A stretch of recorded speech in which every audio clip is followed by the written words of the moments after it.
আসসালামু আলাইকুম। আপনাদেরকে আজকে একটা জিনিস দেখাবো। এটা কি বলেন তো? অনেকে মনে করবে এটা প্লাস্টিক বা ছাঁচ। এটা প্লাস্টিকও না, ছাঁচও না। এটা হলো বরফ।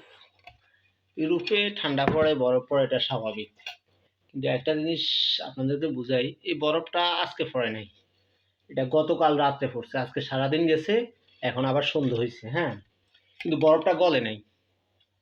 স্বাভাবিক অবস্থায় আমরা যদি কখনো ফ্রিজের বিদ্যুৎ চলে যায়, কারেন্ট না থাকে, তখন ২ ঘন্টার পরে ফ্রিজের বরফ গলা শুরু করে।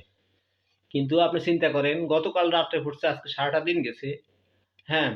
এখন সন্ধ্যা হইছে, আবার রাত আসছে। এরপরেও বরফটা গলতেছে না। তার মানে কি মনে করেন? সারা দেশ ফ্রিজের চেয়ে আরো বেশি ঠান্ডা। আজকে আমাদের এলাকা মাইনাস পড়তেছে। বুঝছেন? তো এই বরফটা গলার সময় আর পাইব না। যেমন যেটা খোলা আকাশের নিচে ছিল, আজকে আবার, হ্যাঁ, রাত হইব, এটা আবার আরো বেশি জমাট বাঁধবো। আর একটু বড় হইব। গলার সময়টা আর পাইব না। আমার মনে হয় কোনো আঘাতজনিত কারণে বা কোনো ইচ্ছে করি না গলাইলে এটা ১ সপ্তাহ গলবো না। হ্যাঁ, আর কড়া রোদ হলে হয়তো গলতে পারে, কিন্তু শীতকালে ওই পরিমাণ রোদের অ্যা হয় না। বুঝছেন? এ হলো অবস্থা আরকি। ধন্যবাদ।